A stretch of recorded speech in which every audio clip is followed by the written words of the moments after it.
Good evening, everybody. Thank you so much for being here. We've probably met all of you or most of you already, but just in case you don't know, I'm Justin. This is Angela, Russell, and Ben. We're the Balourdet Quartet, and we've had such an amazing beginning few months to our residency here at SCMS.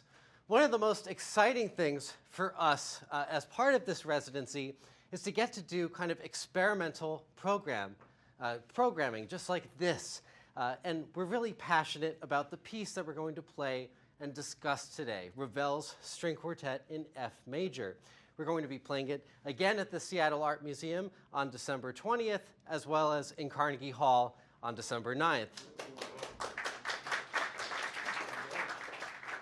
We'll be doing a complete run-through of our Carnegie program on December 6th right here. But tonight is an event that we've planned for a long time. And it's such a familiar part of the repertoire. What we're going to do is discuss the piece for 1 hour with little musical examples in between. Then we're going to give a complete performance of the work, and then we look forward to talking with you after. So Maurice Ravel is one of the most beloved composers of all time, and this is one of his most popular pieces. According to Carnegie Hall's archive, this is one of the top 5 most performed string quartets of the past century. It's even been used in commercials for Wonderful Pistachios and Ancestry.com, as well as a variety of films. So what draws us back to this piece and constantly invites new generations of listeners? Well, on the surface, we have Ravel, the unparalleled craftsman, son of a Swiss inventor, meticulously writing music which, like Mozart, has a tuneful charm that's inviting and at times seemingly conceived as if given to him from a higher power in final form.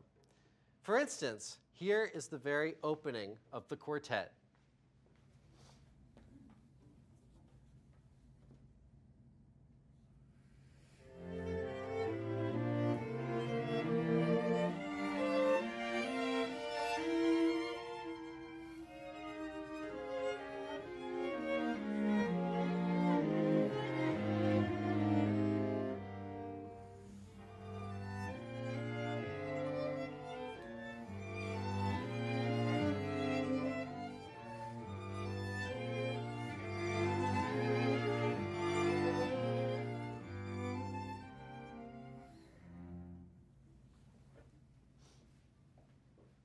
Ravel is also universally recognized as perhaps the greatest orchestrator of all time.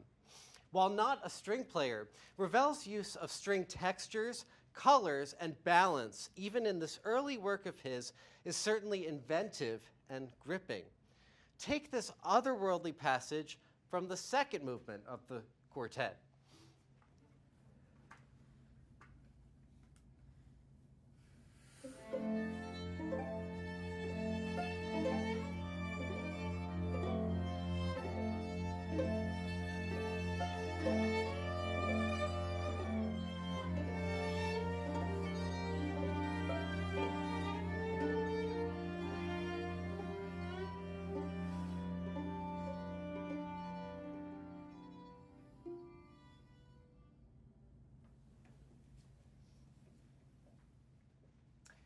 Yet in the end, what defines this piece more than anything is an underlying commitment to fantasy, storytelling, and wonder, even within the confines of an elaborately woven classical structure.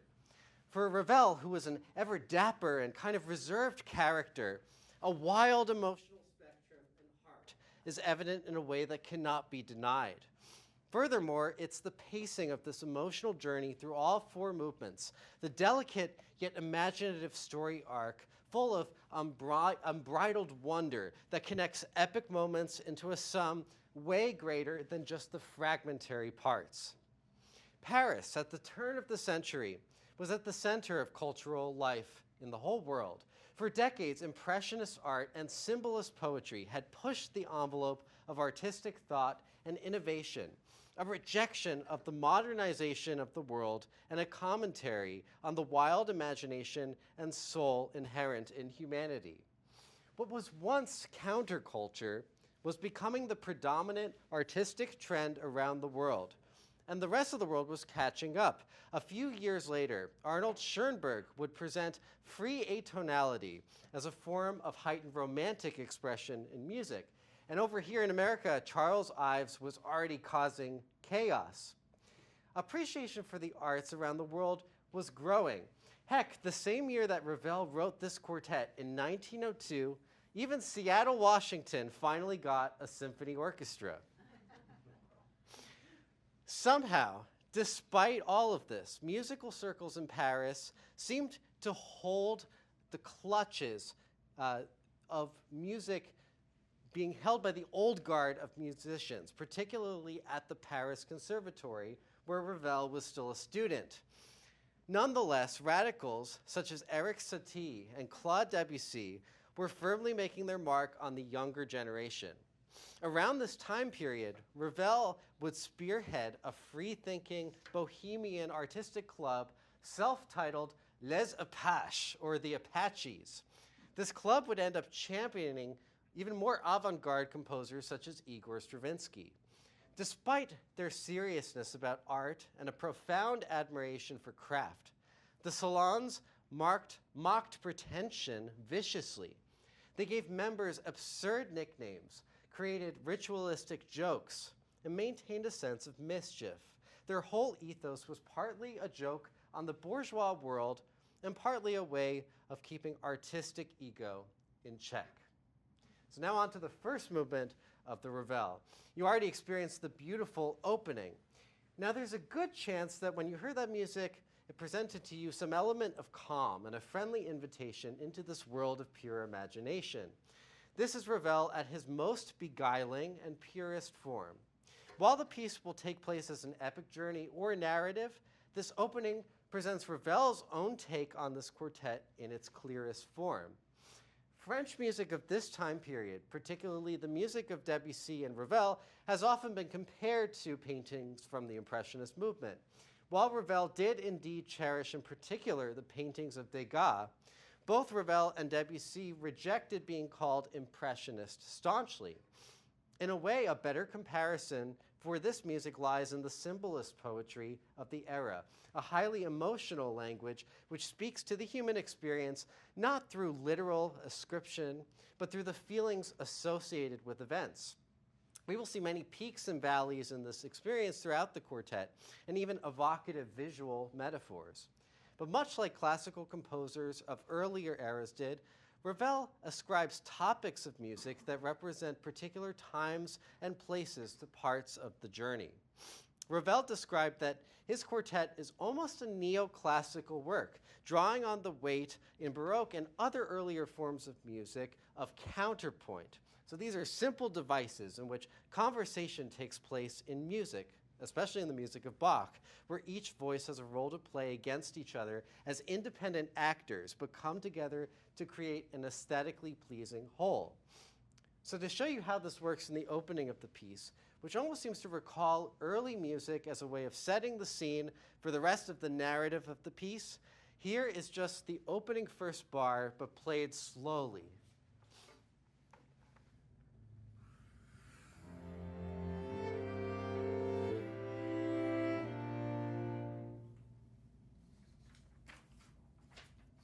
So notice the second violin and cello. They play just a simple scale up that could be practiced by any beginning music student.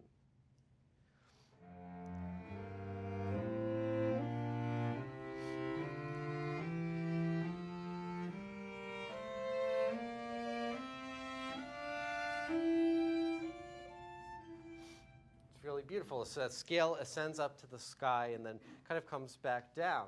The melody has a main feature that you're going to hear throughout the piece, which is this turn, da da da, down and back up again, and then this kind of fall, ta da. And if you're looking at just the first bar, this perfectly illustrates maybe the most important kind of counterpoint in which basically music is going up and music is going down. The two directions pitted against each other to clarify the dialogue of the two voices. And then as the melody progresses, The scale encourages me to go higher and higher, so this lifting off the ground is another form of counterpoint. Why don't we just play the opening 4 bars, but still a little slow so you can digest some of this.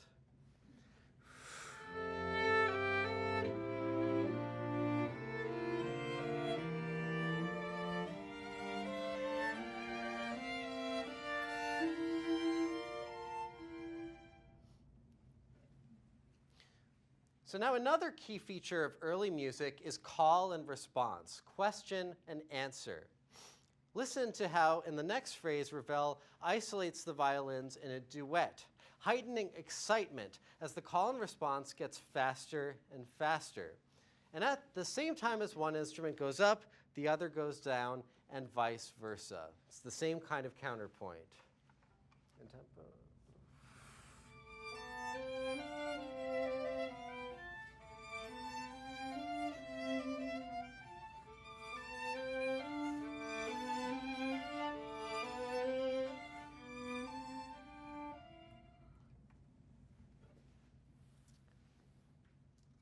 So Ravel doesn't stay in this austere Baroque world forever, however. All of a sudden, we break out of the mood of this theme with this wondrous transition section. Now listen out for how, on top, the first violin kind of takes the same melody and plays around with it.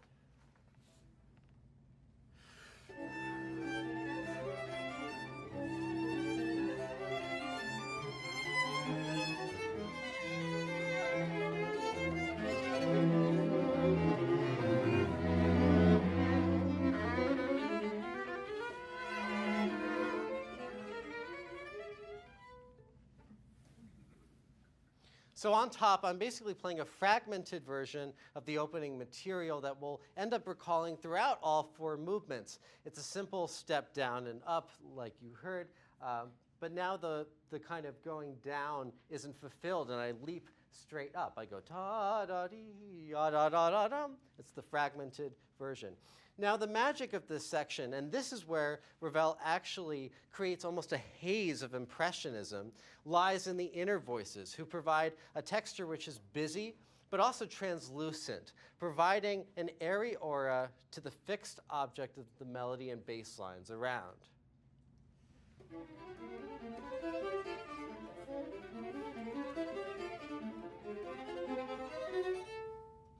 Cool. So Angela in particular is playing these kind of funky 16th notes, which I take on later. I go, aren't those notes kind of a little bit bizarre?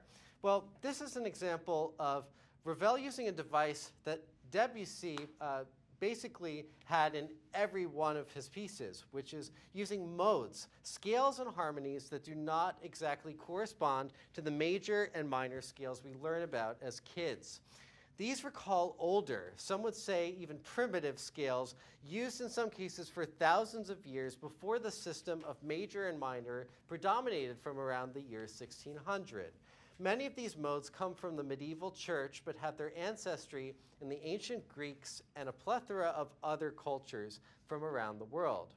Modality is all over Ravel's quartet and music of this time period, as composers were looking for ways to subtly break down functional harmony to tell ever-expandingly wild stories. So the mode you just heard in my 16th notes is called octatonic, a relatively complex yet symmetrical mode with 8 notes instead of the usual 7. The majority of the modes that Ravel used, however, are extremely simple and bring us into a more fantastical version of the old world than even we experienced in the chorale of the opening. The most striking example of this is the beautiful second theme area, when the second violin plays the note A repeatedly 36 times in just 5 measures. Ravel really wants you to know that something is up and we're setting a new world. So this is the setup to the second theme.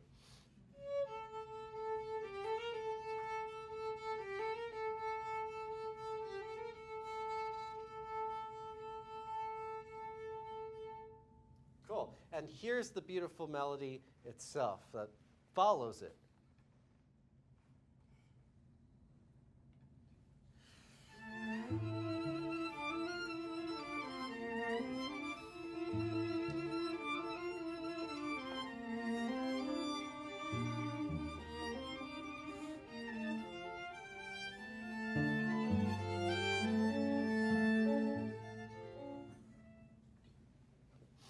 So this theme is defined by the soaring into the sky motif, not unrelated to the first theme that we heard. But if the first theme is formed from the earth, kind of waking up and growing from seeds planted in the ground, the second theme has completely taken flight. Notice the beauty of how the harmony changes when after soaring, the melody actually goes down by a whole step, which is another repeated device in this quartet.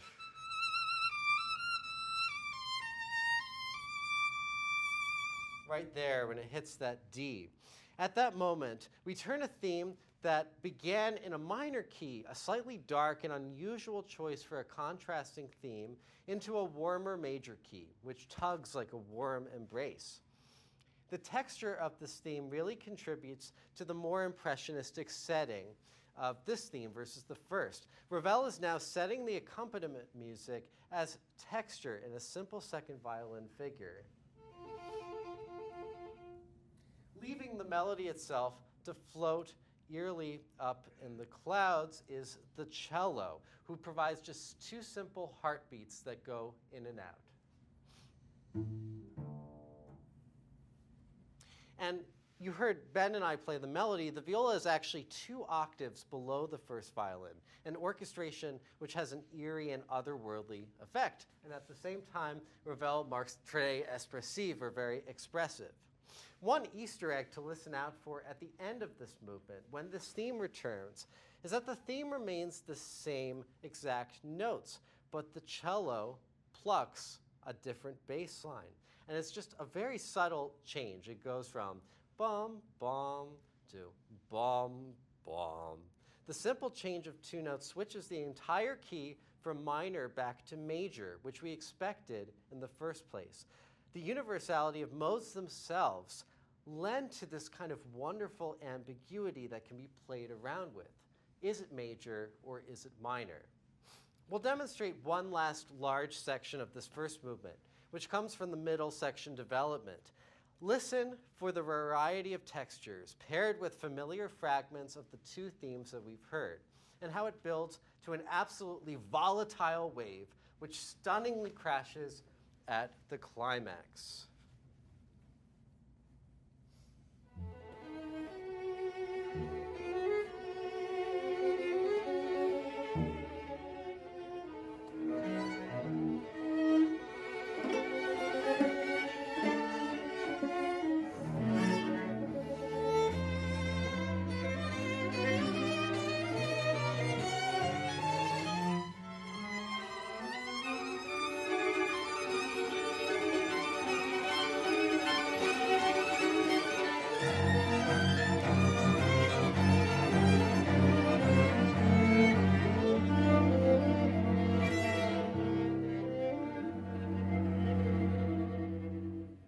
This highly cinematic writing is some of the most palpably felt in the whole piece, but it's just the beginning of waves and evocative narrative.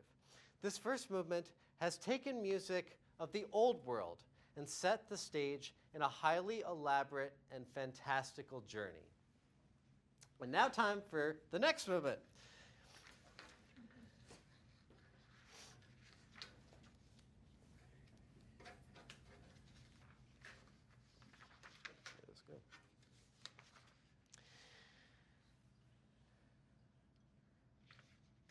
That's odd. Here we go. Great. So until this point, I've shied away from mentioning the specific influence of Claude Debussy's quartet, equally beloved in the repertoire to this one, that was written a decade prior in 1893. Hundreds of CD recordings pair these 2 works together. And like I mentioned, we'll be playing the Ravel alongside the Debussy at the Seattle Art Museum on December 20th. If there's one criticism of the Ravel quartet that actually still endures, it's that Ravel copied the form of Debussy's quartet so closely that despite stylistic differences, the pieces are a little bit too related. Yes, both pieces do feature 4 movements, cyclical ideas that repeat throughout all the movements, and like you heard, modality as a device. Playing the 2 pieces, though, there isn't really that much related in terms of how it feels to play them. Nonetheless, there is a clear homage to Debussy and the path he created in the construction of the second movement. This is still a highly personal movement for Ravel, and both second movements are some of the most famous parts of the respective quartets. Where Debussy clearly paved the way, however, was in the incorporation of world music as a new texture for stringed instruments. In 1889, Debussy encountered music from Southeast Asia at the World's Fair in Paris. He was inspired by gamelan music, which features shimmering, resonant blends of bronze percussion instruments. For his quartet scherzo movement, he sets the mood with dashing percussion chords and an alluring ostinato, or repeated pizzicato rhythm, with flashes of the main theme of the quartet around it. So here is how Debussy opens his second movement.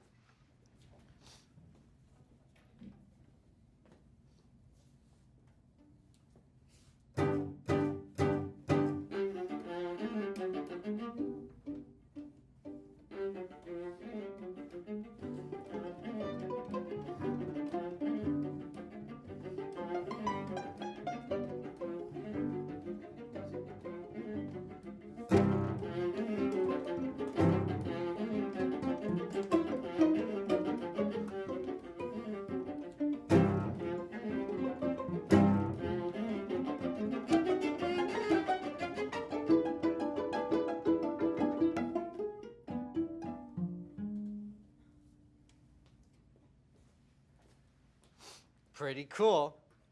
So it's not a stretch to say that Debussy inspired Ravel to impart music of world cultures in his second movement. Yet the pizzicato effects that Ravel uses are much closer to home in inspiration than they were for Debussy. We're going to play the opening of the Ravel second movement, and listen out and imagine what this could be trying to evoke.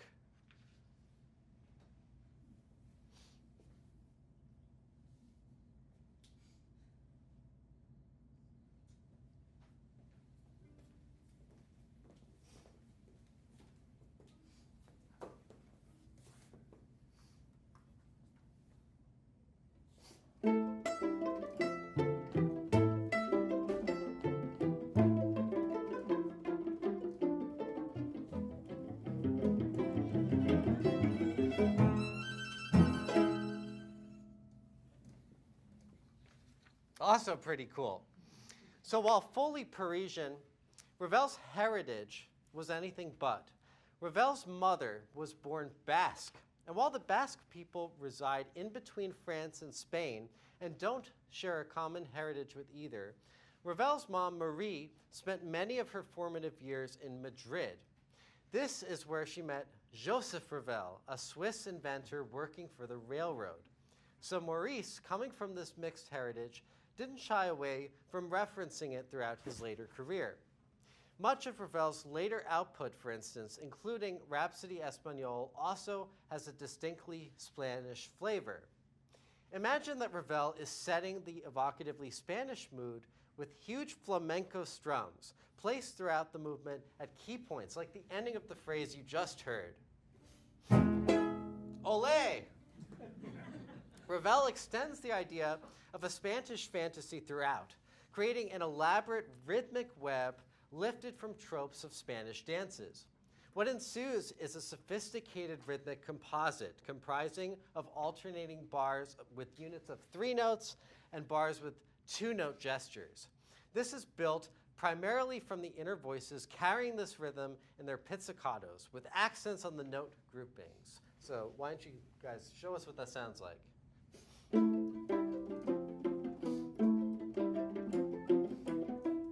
Cool. This is a really catchy rhythm, and I want to involve some audience participation for a second. We're going to try counting this rhythm along with them. They're going to lead us, but we're going to go 1, 2, 1, 2, 3, 1, 2. And they're just going to vamp the same 2 bars over and over. So get it right the first time so we're not here too long. 1, 2, 1, 2, 3, 1, 2, 1, 2, 3, 1, 2, 1, 2, 3, 1, 2, 1, 2, 3. Yeah, good job. We got it. So now to that exciting kind of backbone. Add the melody in 3 on top and a cello bass line, which grounds the rhythm, and you get the opening. We'll play this section one more time and go on through the next phrase. So listen out for how Ravel changes the mood following the big flamenco strums that you heard.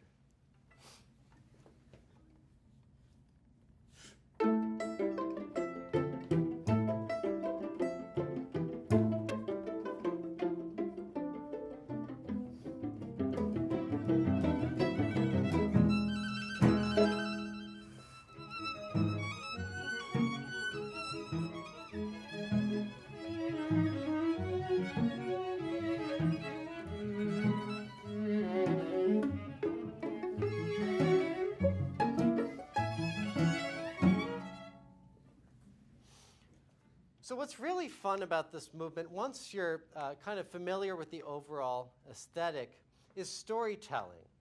Imagine, and this is our image, that the primary material that you heard at the opening represents a bullfighter, proud and strong. And what we got in this next bowed section is the introduction of a new character, perhaps even the bullfighter's lover crying out to him. Did you also notice how one member of the quartet still didn't pick up their bow for a while? Well, the cello continued, of course it's the cellist, the cellist continued the groups of 3 notes from the opening, together with flamenco strums on the second beats. This allows for a texture where the pizzicato in one rhythm and the bowed players in another sets 2 feelings of dance against each other at the same time. Now, in my melody, did any elements sound familiar to you? How about the triplet of notes? My melody goes tee-dum, ta-da-da-dee-da, dee-dum, da-ta-dum, pa-da-da, that triplet. Well, that comes from that first movement secondary theme, the ta-dee, ya-da-da-dee. Even the first 2 notes in some ways presents the step down motion of the opening of the first movement as well. Thus, Ravel's quartet isn't restarting the narrative from the old world. It's just a new chapter and a new location in a time-shifting saga. So another one of the most thrilling aspects of Ravel's writing, as we saw in the first movement a little bit, is his building of waves.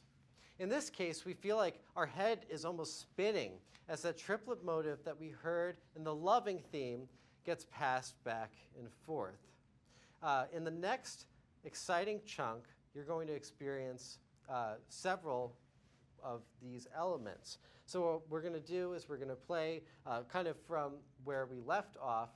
You're going to experience one 4-bar unit that is kind of the instruments trading off the bum, bum, ba, ba, ba theme. Then all of a sudden, Angela and I are going to play these whirling triplet things. And then we're going to get these exciting tremolos on top while Russell's still pizzicatos. And that's kind of the longest wave.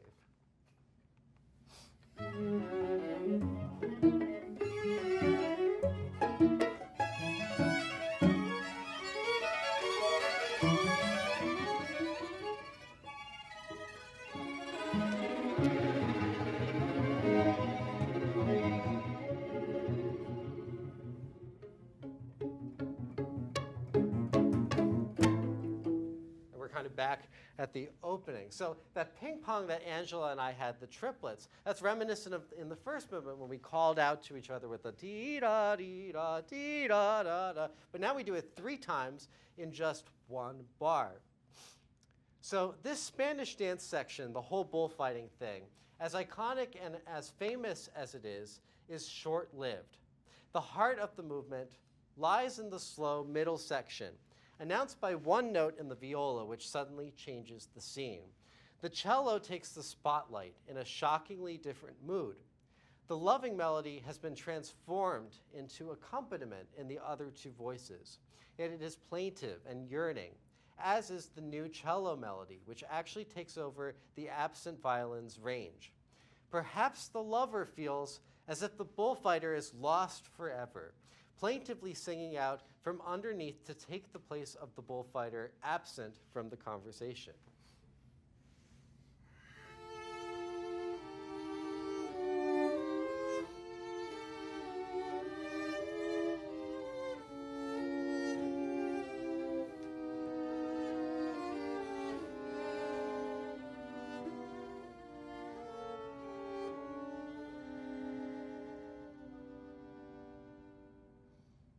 And the rest of the middle section, which includes the crazily orchestrated passage I showed at the very beginning, crosses harp-like strums with complex rhythmic webs and evokes the symbolist poets and the feelings of the threads of thoughts. No idea is completed or satisfied, but we are left intrigued for more and haunted by the magical ethos.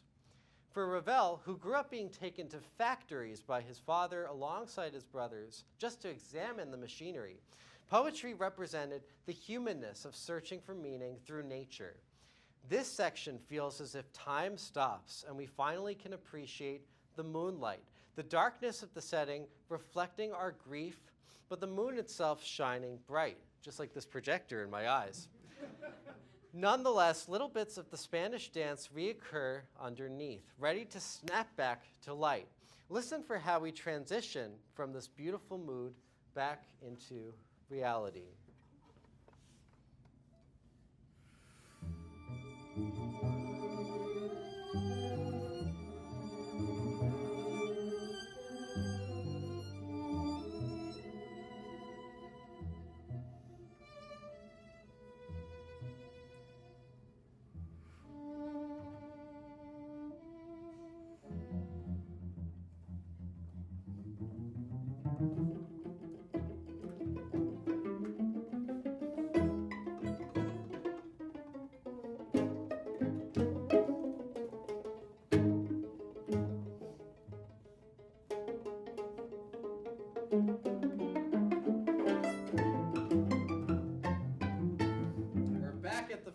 Theme, the exciting stuff. Did you hear how the cello pizzicatos, and you can see it up there, brought back the opening material underneath the glowing moonlight on top? Then he initiates this kind of scurry back to life, and then we're back where we just were, the bullfighter reborn from the ashes. At the end of this movement, you'll experience a satisfying conclusion. It closes even briefer than it opened, but with one last flamenco strum that flies off the stage.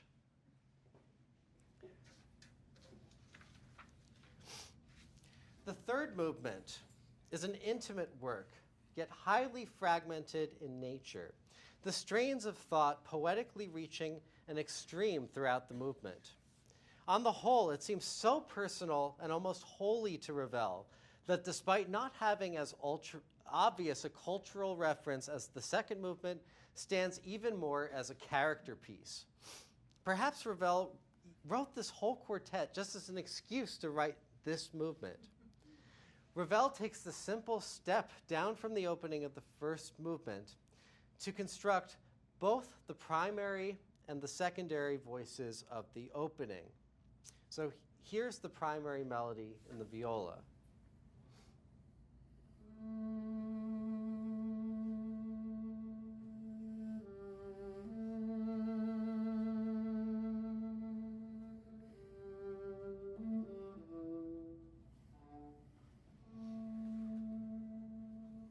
And you hear how that kind of relates to ti-da-da very directly. And then here's how everybody else kind of textures on top of that.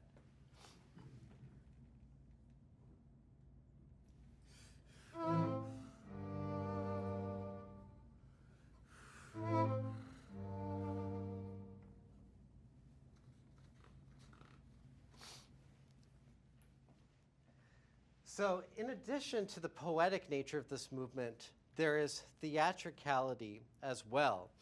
Each voice in the quartet momentarily taking their turn to shine. Though the second violin will have to wait a bit. Sorry, Angela. Listen to how the chant progresses throughout this opening. You'll see the melody highlighted.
So the texture on top probably includes an echo of the Spanish swing, the two flamenco strums. It's really cool.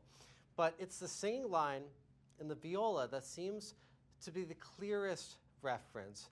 And to me, it's kind of a church-like chant, a cantor calling the congregation to worship. Things come in threes in this movement. After the viola's turn, the cello, as you heard, was at a more intense dynamic level, and then my call was kind of like a last whisper. Now, each of these chants is responded to with some kind of gesture from the others on the last note of the melody, an acknowledgement or some kind of amen from the congregation. First, it's the simple Pitts chord. Then it's this intriguing little gust of wind in the upper voices.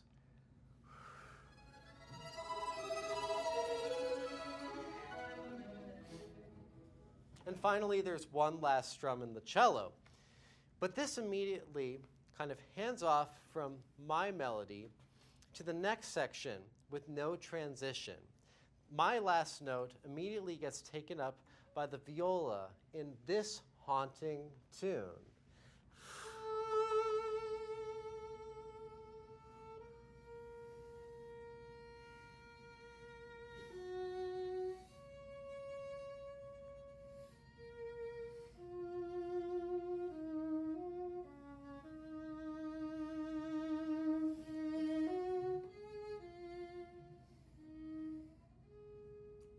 Just one of the coolest handoffs. So this is the main theme of the movement. It can be difficult to recall how this third movement goes if you haven't heard the piece that many times before because of how long the introduction has been. But when we arrive here, we know that this is it. This is the first truly original melody we've had in the piece that doesn't relate to motives first presented back in those two themes in the first movement. It's a gorgeous, sighing, melancholy yet full-hearted tune marked very expressive. But once again, much like the chant at the opening, the melody comes intriguingly in an interrupted group of three phrases and in an uneven length of bars. What we're going to do is kind of stitch together the three phrases and give you an idea of what they would sound like if they were uninterrupted.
So, as you heard throughout the viola melody, the second violin is actually playing an even more highly elaborate counter melody or figure using motives from the first movement. Ta-dee-da-dee-ya.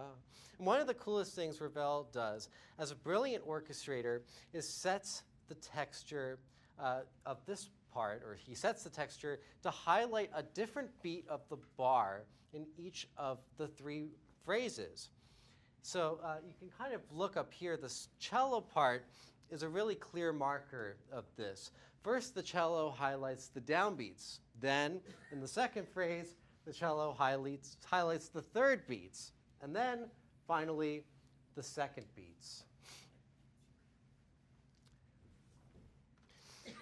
And so when we play this in the real version, there's material put in between the three phrases.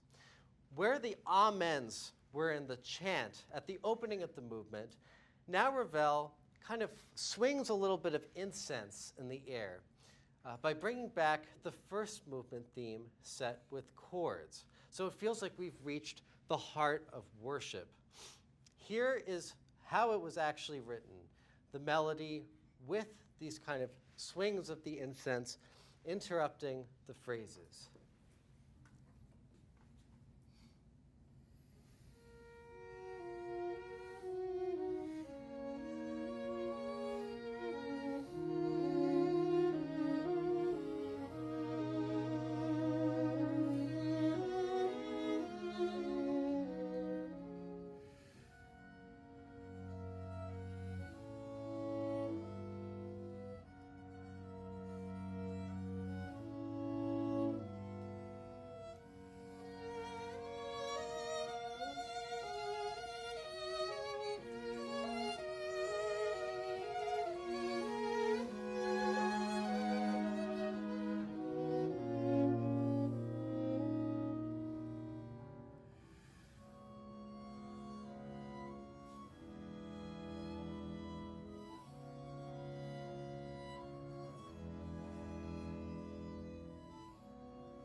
So when we play that kind of calm, incense swinging music for the third time, it's a few lines of music after this, but it's marked triple P, the softest possible dynamic.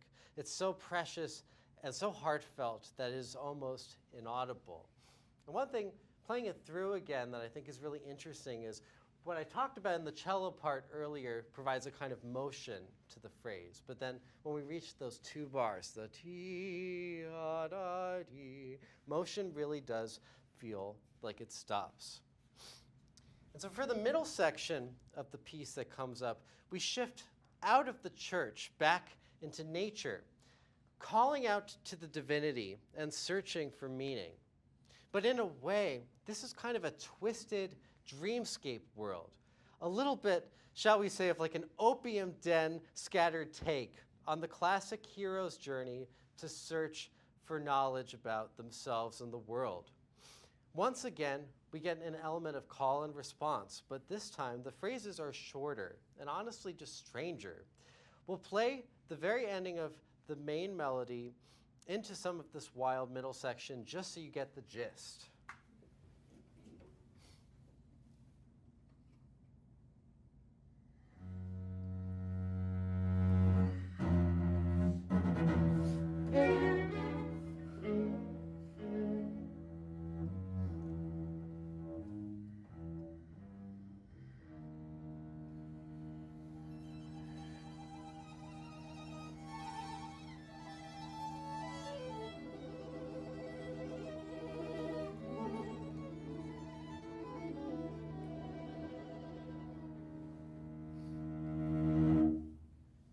So first we got almost kind of a trumpet or trombone fanfare in the cello, rumbling out into the world as if a call to action.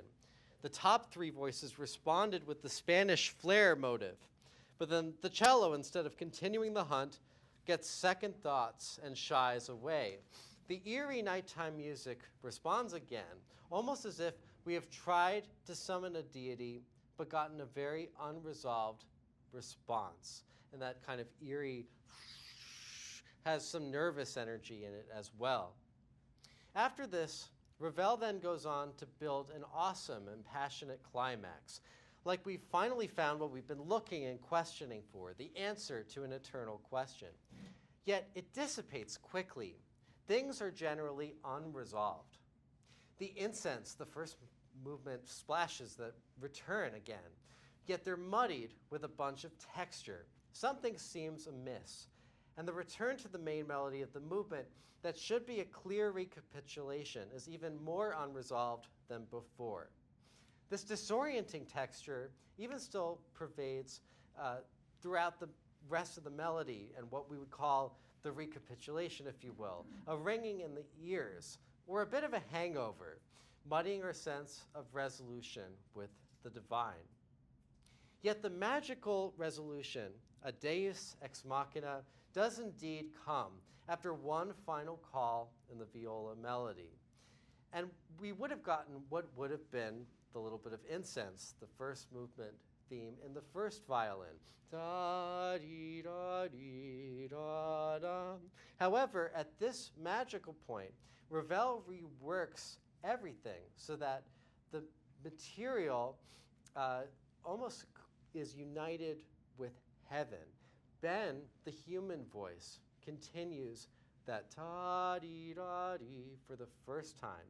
And I get to soar up to heaven and sing back from over the top. And thus, the two worlds are finally joined. We'll leave you for this magical moment to experience live. It's such a miracle. It's interesting that Ravel, instead of just ending the movement right here, as he could have, then instead writes a coda, which returns to the introduction music, the chant and the amens. It's as if he's closing the book of an epic poem with a frame narrative. Even after a moment of pure enlightenment, he makes sure that we know that the never-ending story never ends. The final 3 bars evaporating into the clouds, like it really was all a mystical and timeless dream. We're just going to show you the last 3 bars, this beautiful evaporation.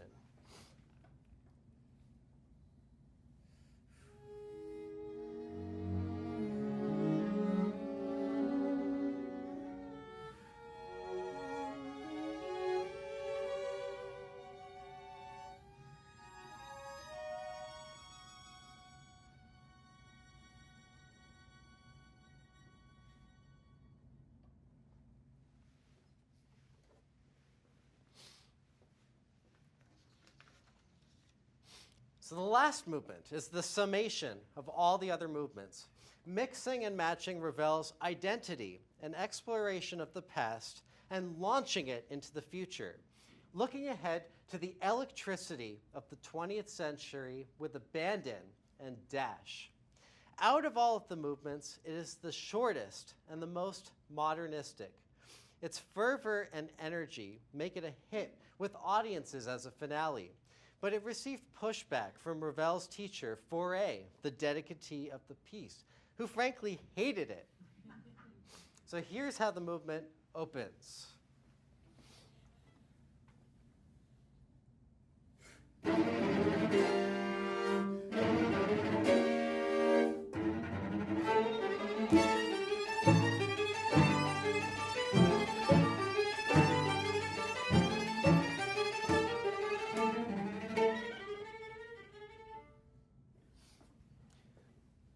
Pretty crazy. So after the 2 kind of fermata pauses that you heard, the pace of the movement is relentless, a perpetual motion fit for the 20th century. Ravel takes the Spanish flair of the rhythms of 2s and 3s from the second movement and almost puts them together into one bar of 5/8 notes. For perspective, here's how the movement and the main material could have gone.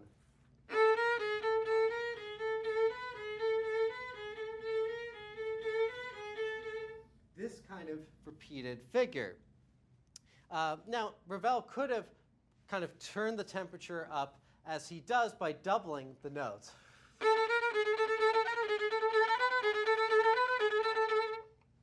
But he goes all the way to have this kind of bar that's almost overflowing with energy, constantly falling on itself, the 2s and the 3s of the 5s. We'll show you how it actually sounds one more time.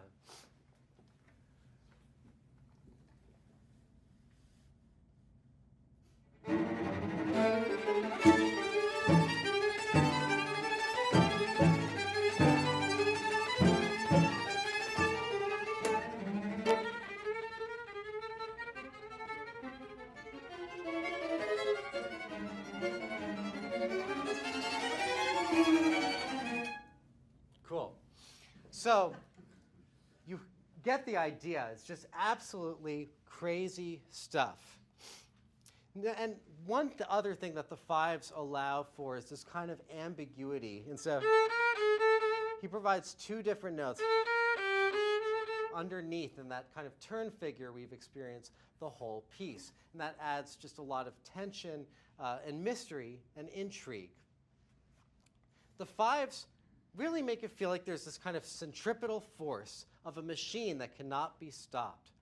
Remember that Ravel's father was an inventor. He literally, in addition to a precursor of the automobile engine, created a highly famous circus machine, and this was along with Ravel's brother. And this was called the, wait for it, the whirlwind of death.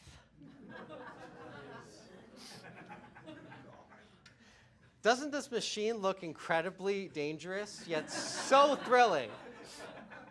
Imagine that level of short ride on a fast machine energy when you experience how Ravel wrote this movement. I think we found out recently that the Whirlwind of Death was shut down the year after Ravel's quartet for obvious reasons. So once again, we're going to play part of this music and go a little bit further. Imagine the whirlwind of death while we're doing this. Let's start at the piano one.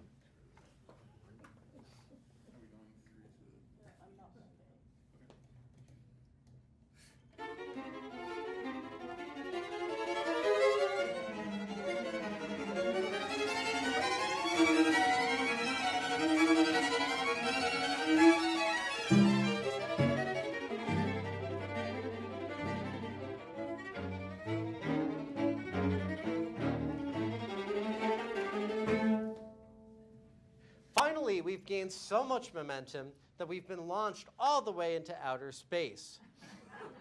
At this point, the second violin hurls us out of the atmosphere, and we are briefly slowed down with a new version of the first movement theme in a slower five, a bigger wave. This moment kind of makes me think of the moment in 2001: A Space Odyssey, where the Blue Danube Waltz is paired with the space station.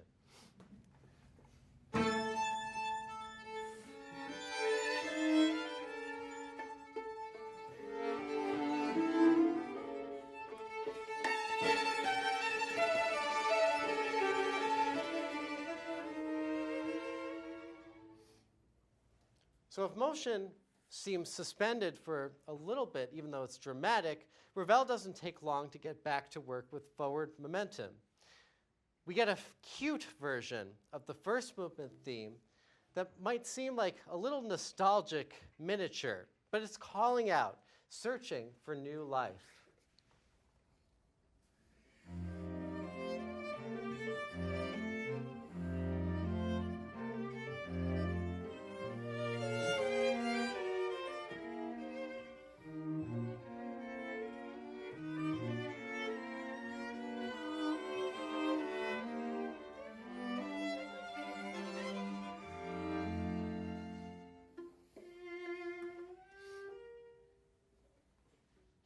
Ravel, the inventor's son, was always fascinated by clocks, and he never loses an opportunity to have fun with rhythm. In this next little excerpt, listen out for how the fast 5/8 music from the opening is combined with the slow outer space 5 on top.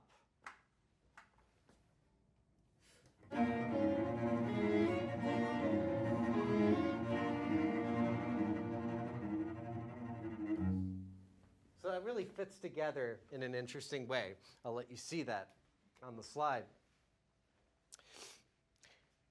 And then we'll just show you one really last kind of cool wave that Ravel builds. This leads to the main climax. It might remind you a little bit of the one from the first movement.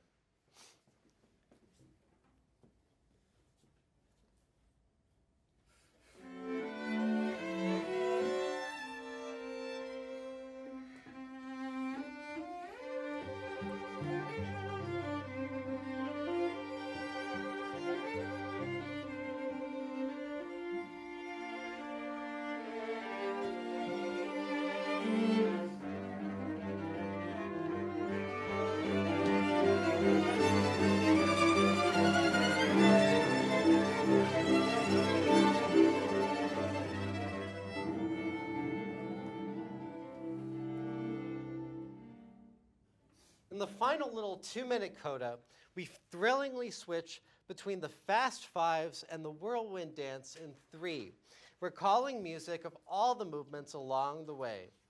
This piece predates Ravel's fascination with American blues and jazz, but this section, all the way till the very end, feels like the boogie-woogie fun that a whole new century seemed destined to bring. We won't spoil the very end, though.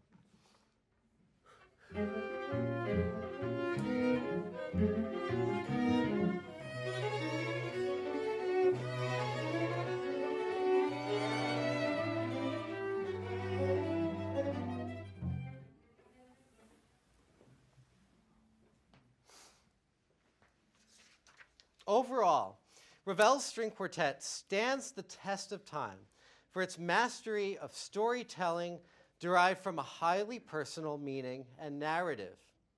Pieces of music and art from all eras that have a highly individual subject matter tend to be particularly great, and this piece is no exception.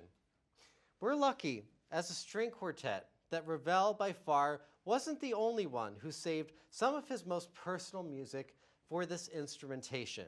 Beethoven, Schubert, Mendelssohn, and Bartók are a few of the many names who come to mind in this way.